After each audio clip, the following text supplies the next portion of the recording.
Hello dear learners, welcome back to Abit Shiksha. Today's daily news capsule is brought to you by Abit Shiksha. So let us begin. आज capsule शुरू करने से पहले मैं आप लोगों को एक बात बताना चाहती हूँ. आज का डेट देखिए 21 मार्च 2024. तो 21 मार्च को अगर आप जोग्राफिकली देखें तो आज एक बहुत इंपॉर्टेंट डे है. The day is called वर्नल equinox. वर्नल equinox. वर्नल equinox आपने अगर ज्योग्राफी बेसिक पढ़ा होगा तो उसमें ये कॉन्सेप्ट्स जो आता है ना, एक minute, I think it's not visible enough. वर्नल equinox या फिर इसको स्प्रिंग इक्विनॉक्स भी बोलते हैं, ठीक है.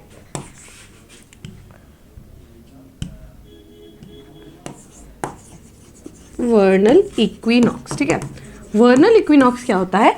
जब आपको पता होगा सन जो है रोटेट भी कर रहा होता है और रिवॉल्व भी कर रहा होता है, राइट. तो जब रिवॉल्यूशन के समय एक ऐसा समय आता है कि सन जो है एग्जैक्टली इक्वेटर के ऊपर होता है, एग्जैक्टली इक्वेटर के ऊपर होता है. और इक्विनॉक्स हम क्यों बोलते हैं? बिकॉज ऐसे देखते हैं, मतलब नॉट एग्जैक्टली, नॉट 100%, बट पूरे वर्ल्ड में इक्वल डेज, मतलब equal days and equal nights का जो है, equal day and equal nights का जो है अकरेंस होता है, इक्वल नाइट. इसीलिए हम इसको बोलते हैं इक्विनॉक्स. मतलब इक्वी मतलब इक्वल एंड नॉक्स मतलब नाइट्स, ठीक है. सो इक्विनॉक्स, तो ये क्या है? वर्नल इक्विनॉक्स. एक और होता है ऑटमनल, ठीक है. ऑटमनल जो होता है, एक वर्नल इक्विनॉक्स होता है, एक ऑटम इक्विनॉक्स होता है. सो ये क्या है? वर्नल इक्विनॉक्स जो है ये 21 जो है आपका 21 ऑफ मार्च को होता है. And your autumnal equinox it happens in the month of सितंबर. 22 सितंबर को ये ऑकरेंस होता है, ठीक है, ऑटमनल इक्विनॉक्स का.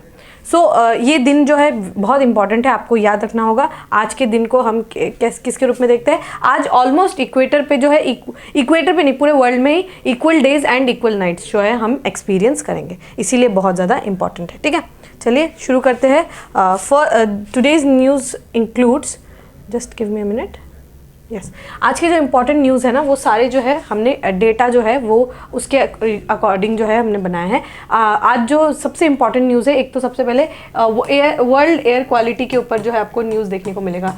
बहुत इंपॉर्टेंट है. गुवाहाटी का भी जो है इसमें नाम आया है. बहुत पुअर जो है यहाँ पर एयर क्वालिटी आपको देखने को मिलेगा. सो बहुत इंपॉर्टेंट है. First. Second is world happiness report. 20 मार्च को हम world happiness, international day of happiness के रूप में सेलिब्रेट करते हैं. तो ये वर्ल्ड हैप्पीनेस रिपोर्ट जो है ये रिलीज किया गया है. इंडिया का क्या रैंक है वो भी हम देखेंगे. And third is UN weather agency, that is world meteorological organisation, issues red alert on climate change after record heat, ठीक है. तो ये बोला जा रहा है कि 2024 जो है ये भी बहुत ज़्यादा वार्म होने वाला है. And 2023 was the warmest year, ठीक है. तो तीनों न्यूज़ को जो है करते हैं कवर एक एक करके. फर्स्ट क्या है? 2023 IQ world air quality index report find only 7 country meets WHO PM 2.5 air pollution guideline, ठीक है. सो आपको पता होगा कि बहुत सारे जो है गाइडलाइंस रिलीज किए जाते हैं एयर क्वालिटी से रिगार्डिंग, ठीक है. सो इसमें बहुत पुअर है रैंकिंग, स्पेशली इंडिया का. और ये क्या आपको देखने को मिलेगा कि जो डेवलपिंग कंट्रीज है ना, उनमें ये जो है आपको प्रॉब्लम ज़्यादा देखने को मिलेगा. The problem of poor air quality, ठीक है. सो जो है IQ एयर क्वालिटी जो है, ये वर्ल्ड एयर क्वालिटी रिपोर्ट जो है ये स्विस फर्म है IQ एयर, उन्होंने जो है रिलीज किया, ठीक है. इंडिया का annual particulate matter rate was 5.4 जो है 5.44 ग्राम्स, ठीक है. कंपेयर टू पाकिस्तान में बहुत ज़्यादा है, बांग्लादेश में भी बहुत ज़्यादा है, ठीक है. अगर हम एवरेज देखें तो कम है, बट फिर भी मोस्ट पॉल्यूटेड सिटीज़ में जो है 50 सिटीज़ जो है वो इंडिया में है, ठीक है. वर्ल्ड पॉल्यूटेड जो सिटीज़ है ना, उसमें 50 जो सिटीज़ है 134 कंट्रीज़ में, जो टॉप 50 पॉल्यूटेड सिटीज़ है ना, मतलब 134 कंट्रीज़ में जो 50 पॉल्यूटेड सिटीज़ है, वो 50 पॉल्यूटेड सिटी इंडिया के सिटीज़ है, ठीक है. So new Delhi is the most polluted capital city, ठीक है. New Delhi is the most polluted capital city. अब आपको ये याद रखना है, बेगूसराय जो है ना, बेगूसराय इट्स इन बिहार, वो मोस्ट पॉल्यूटेड प्लेस है in India, followed by Guwahati.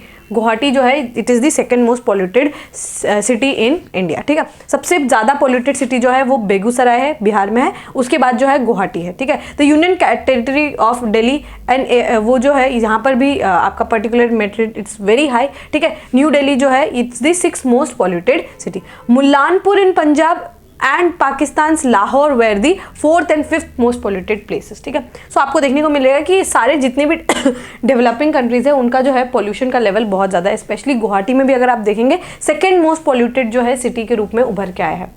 क्यों हो रहा है? रैपिड अर्बनाइजेशन, रैपिड इंडस्ट्रियलाइजेशन, मतलब डेवलपमेंट हो रहा है left right and centre, infrastructure investment आपको देखने को मिलेगा। सो उसकी वजह से जो है ये जो गैसेस है, पर्टिकुलर मैट्रेट्स जो है, ये सब रिलीज होता है in the environment. Carbon dioxide जो है, कार्बन मोनोऑक्साइड जो है, सल्फर डाइऑक्साइड जो है, लेड होता है, ये सब जो है रिलीज होता है in the environment. So rapid urbanisation and industrialisation की वजह से पॉल्यूशन जो है, आपको पॉल्यूशन का स्तर बहुत ज़्यादा देखने को मिलेगा। ये क्या इम्पैक्ट करता है इन एक आई एम सो सॉरी, ये क्या इम्पैक्ट करेगा एक इंसान का जो है right to clean air, right to health जो है, क्योंकि आपको पता है राइट टू मतलब आपको पता है कि ये जो रिलीज होता है एक क्लीन एयर को जो ब्रीथ करना हमारे लिए जो है एसेंशियल हो जाता है, क्योंकि हम उससे क्या हो सकते हैं, बीमार हो सकते हैं। अगर हम बुरे एयर को ब्रीथ करेंगे देन ऑब्वियसली हमें बहुत सारी बीमारियां होगी, not even if it not happens in the short term but in a longer term we will face the brunt, right. बहुत ज़्यादा जो हमें दिक्कत होगा। सो ये ऐसे शहरों में रहकर, यहाँ पे पॉपुलेशन भी ह्यूमंगस है। बेगूसराय में पॉपुलेशन आप देख लीजिए, गुवाहाटी सिटी का पॉपुलेशन आप देख लीजिए, न्यू दिल्ली का आप जो है पॉपुलेशन देख लीजिए, नंबर ऑफ पीपल, बहुत ह्यूमंगस पॉपुलेशन है। लाहौर का पॉपुलेशन आप देख लीजिए, बहुत ज़्यादा लोग रहते हैं यहाँ पर, ठीक है। सो यहाँ पर बहुत ज़्यादा दिक्कत वाली बात है, क्योंकि यहाँ पे बहुत ज़्यादा पॉपुलेशन रहता है और यहाँ पे एयर क्वालिटी भी उतना ख़राब है, तो बीमारी का लेवल का चांसेस भी बहुत ज़्यादा हाई रहता है, ठीक है। याद रखिएगा, एक स्विस फर्म है IQ एयर, उन्होंने जो है वर्ल्ड एयर क्वालिटी रिपोर्ट जो है इन्होंने रिलीज़ किया है। Begusarai is the most polluted city, उसके बाद क्या है आपका गुवाहाटी जो है, it is the 2nd most polluted city, उसके बाद न्यू दिल्ली है, उसके बाद मुल्लानपुर है, उसके बाद लाहौर है, ठीक है। तो ये 5 जो टॉप पॉल्यूटेड सिटीज जो है वो मैंने आपको बता दिया। Next news is world happiness report 2024, here are the happiest countries in the world, where does India rank, ठीक है। सो सबसे पहले हम देखते हैं कि वर्ल्ड हैप्पीनेस रिपोर्ट जो है ये कौन रिलीज करता है। याद रखिएगा, ऑक्सफोर्ड वेलबींग रिसर्च सेंटर है, एक Oxford wellbeing research centre with UNSDSN, SDSN का फुल फॉर्म क्या है, sustainable development solutions network, UNSDSN। ये जो है आपका वर्ल्ड हैप्पीनेस रिपोर्ट जो है निकालती है। सबसे इंपॉर्टेंट चीज़ याद रखिएगा, ऑक्सफोर्ड जो है आपका Oxford wellbeing research centre in collaboration with UN sustainable development solution networks, ठीक है, SDSN। याद रखिएगा, ये जो 2 बॉडीज है ना, ये दोनों मिलके जो है आपका वर्ल्ड हैप्पीनेस रिपोर्ट जो है वो रिलीज करती है, ठीक है। रिपोर्ट में सबसे पहले तो ये पता होना चाहिए कि सबसे ज़्यादा हैप्पीएस्ट कंट्री कौन सा है, फिनलैंड है, ठीक है। फिनलैंड जो है 7वीं बार जो है became the most happiest country in the world, ठीक है। उसके बाद जो है नॉर्डिक कंट्रीज जो है वो बहुत ज़्यादा हैप्पी है, जैसे कि आपके डेनमार्क हो गया, आइसलैंड हो गया, स्वीडन जो है, और उसके बाद फिनलैंड है। ये जो नॉर्डिक कंट्रीज है ना, these are the happiest countries of world, ठीक है। जो 143 कंट्रीज का जो है यहाँ पर जो है उन्होंने एनालाइज किया, और उसमें ये पता चला अफगानिस्तान जो है इट इज़ द मोस्ट जो है unhappiest countries in the world because of the humanitarian crisis. और तालिबान जब से आया है 2020 में, तब से it has been the consistently it has been the least happiest country of the world, ठीक है। और इंडिया का रैंक याद रखिएगा 126 है, बहुत इंपॉर्टेंट है। सबसे पहले तो आपको याद रखना है कि किसने रिलीज किया है, उसके बाद आपको याद रखना है कौन सा जो है सबसे ज़्यादा हैप्पीएस्ट कंट्रीज है, सबसे लोएस्ट मतलब सबसे बॉटम में कौन आता है, मोस्ट अनहैप्पीएस्ट कंट्री कौन सी है, और इंडिया का रैंक क्या है, इंडिया का रैंक 126 है, ठीक है। वो क्या है, सेम है लास्ट ईयर के जैसा, थोड़ा सा पुअर है अगर हम देखें, क्योंकि यहाँ पे देश में बहुत कुछ को जो है अकाउंट किया जाता है, how is the society working, how मतलब लोग कैसे हैं, बीमार कितना रहते हैं, सब बहुत सारे फैक्टर्स को जो है कैलकुलेट किया जाता है, ठीक है। Factors such as marital status, social engagement, physical health, ठीक है, ये अभी हम लोगों ने जो डिस्कस किया, influence life satisfaction among older Indians, और साथ ही जो है बहुत ज़्यादा स्ट्रेस लेवल्स भी है। We can connected to many dots like जो बहुत ज़्यादा humongous population of the country है वो क्या है, इधर अनएम्प्लॉयड है, या तो बहुत जो है बहुत ही ज़्यादा बेसिक काम करता है, बहुत अंडरपेड है, ठीक है, या तो उसका जो स्किल है उसको जो है यूटिलाइज नहीं कर पाए, उसकी वजह से बहुत ज़्यादा उसको स्ट्रेस है, बहुत कम पैसे कमाते हैं, बहुत ज़्यादा काम करते हैं, there is no difference between personal life and professional life, so इन सब को जो है वो अकाउंट करते हैं इन सब में। when they make this report. Notably, satisfaction with living arrangement emerges as a critical factor reflecting the strong desire among older Indians to age in place of maintain autonomy and social bonds. ठीक है, so यहाँ क्या है कि यहाँ पर क्या देखने को मिला है कि जो मतलब जो ओल्डर जनरेशन है ना उसमें थोड़ा सा चेंज देखने को मिला है. अब वो एक like the owner of the house उसके जैसा नहीं, बल्कि वो एक अच्छा रिलेशनशिप जो है मेंटेन करना चाहता है, स्पेशली जो या ओल्डर जो जनरेशन है. ठीक है, the study challenges the notion that age-related satisfaction is exclusive to high-income nations, ठीक है, and underscores the importance of considering diverse factors affecting life satisfaction among older adults in India. ठीक है, so यहाँ पर ये क्या बताया गया है कि ये जो है स्टडी जो किया है ये बोलना चाहता है कि ये एक नोशन रहता है, एक धारणा रहता है कि जो एज-रिलेटेड सेटिस्फैक्शन है it is exclusive to high income nations. ऐसा नहीं है, और लेकिन सिर्फ आपके पास पैसे होने से ही जो है आप खुश रहेंगे, it is not always the case. When you get older, आपके पास जितने भी पैसे हो but you need somebody to be with you, right, to be at that time जब आपके साथ कोई नहीं है. When you are young, when you have flush of youth in yourself, तब आप बहुत कुछ जो है एक साथ कर सकते हैं. But when you get old, when you get fragile, when you get weak, you want कि you know even if you don't have that much of money that you had once had in the youth era, but now what do you want? You want love, right? You want care, you want somebody to be with you, right? So ये देखने को मिला है in the older generation, even though they don't have as money as let's say a couple living in Finland would have, but they want the satisfaction, they want to be with their family, ठीक है, they want to be with their grandkids, right? So ये जो है धारणा वो उसको बिल्कुल से ही यू नो लाइक आपको पता होगा कि Indian society is a very close net society. We want to live in the you know with the family, right. We have this kinship वाला जो है पूरा नोशन अभी भी चलता है. ठीक है, हम बहुत ज़्यादा we are considerate about our families, we don't want to leave our parents, right. तो ये चीज़ जो है हमें यूरोप की कंट्रीज या फिर वेस्ट की कंट्रीज से हमें अलग करता है, because we are a close net community. ठीक है, हम जो है कम्युनिटी में रहना पसंद करते हैं, हम सोसाइटी में जो है पेरेंट्स के साथ रहना पसंद करते हैं, एंड देन ग्रैंडफादर्स और ग्रैंडमदर्स के साथ भी we want to live, right. So ये जो है एक नोशन को चैलेंज करता है that even though they don't have that much of money but they are happy if they have their loved one amongst them. ठीक है, उनके साथ अगर है तो they are pretty happy.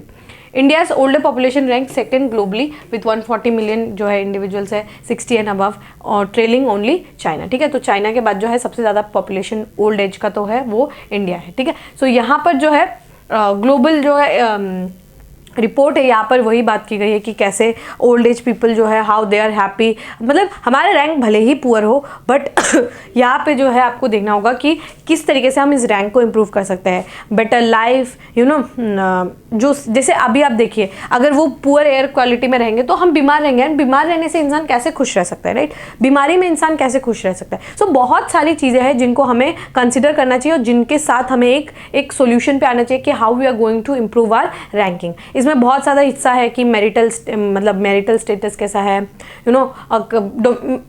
Marital status आपको पता चल जाएगा. कोई घरों में you know they are not happy, एक कपल जो है वो हैप्पी नहीं है. किसी घरों में जो है डोमेस्टिक वायलेंस बहुत ज़्यादा होता है, एंड बहुत बार जो है मतलब बहुत सारे केसेस में जो है विमेन भी बहुत सारा जैसे आपको 498A के बारे में पता होगा, राइट. तो उसको क्या बोला जाता है कि लीगल टेररिज्म. मतलब आप डाउरी के नाम पे जो है उनको उनके पेरेंट्स के मतलब आपके स्पाउस के जो है पेरेंट्स को आप फंसा रहे हैं जानबूझ के. ठीक है, सो लीगल टेररिज्म बहुत कुछ जो है दो इंक्लूड करते हैं इन दी रिपोर्ट. और हमारा रैंक क्या रहा है, 126 रहा है. ठीक है, इस बार लास्ट ईयर के जैसा ही है.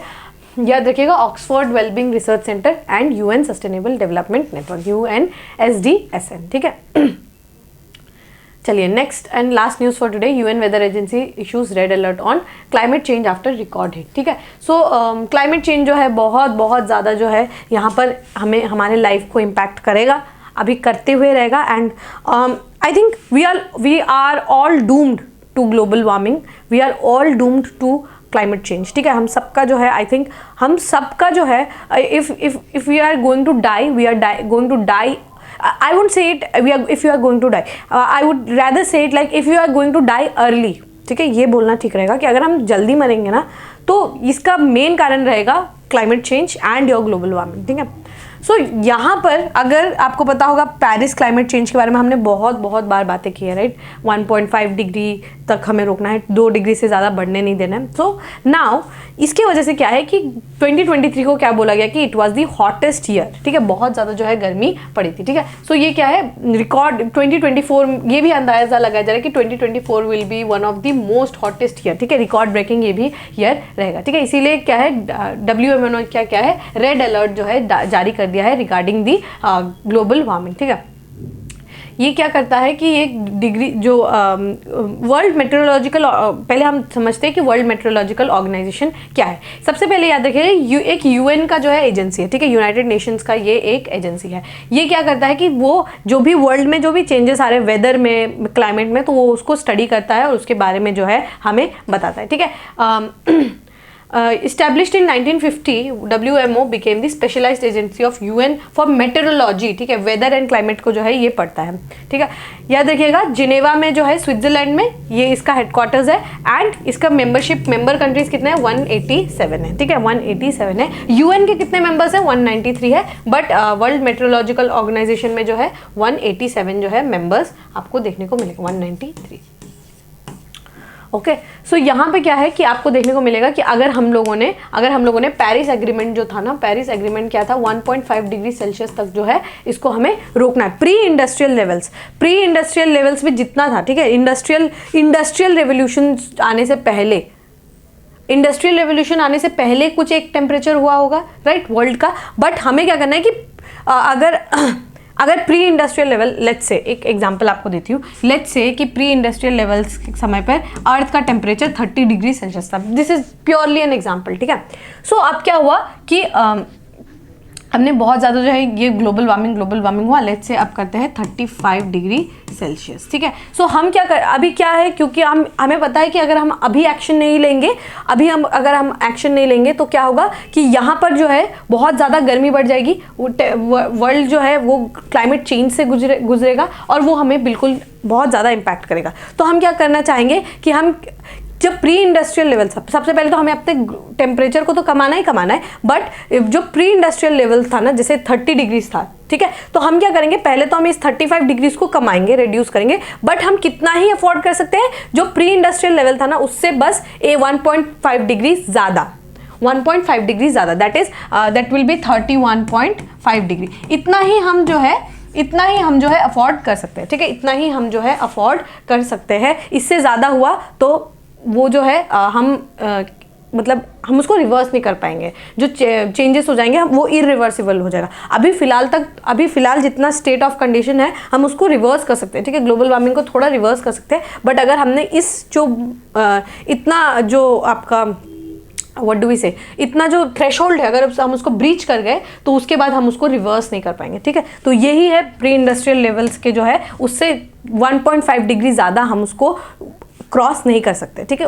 अगर वो क्रॉस कर दिया तो हमारा जो है it would be irreversible change और ग्लोबल वार्मिंग जो है धीरे धीरे और बढ़ते हुए जाएगा। और UN का जो WHO है ना, उनके प्रेसिडेंट ने भी ये बोला था कि now the world is not globally warming, अब वार्मिंग नहीं हो रहा है, अब ग्लोबल क्या हो रहा है, बॉइलिंग हो रहा है, ग्लोबल बॉइलिंग, ठीक है। सो ये क्या है, बहुत ज़्यादा इंपॉर्टेंट है, याद रखिएगा। ऐसा बोला जा रहा है कि आपका 2024 will be the hottest year of, मतलब आज तक का जितना भी गर्मी पड़ा है ना उसमें से हॉटेस्ट ईयर रहेगा। 2023 जो था वो रिकॉर्ड हॉटेस्ट ईयर था, बट अब जो है और ज़्यादा जो है गर्मी पड़ने की संभावना है, all thanks to global warming and climate change, ठीक है। सो आई होप आपको ये जो टॉपिक है ये समझ आ गया होगा। With this, we have come to end of today's daily news discussion. If you have liked this discussion, don't forget to give a like and write down in the comment section. We will meet in the next discussion. Till then, take care and thank you.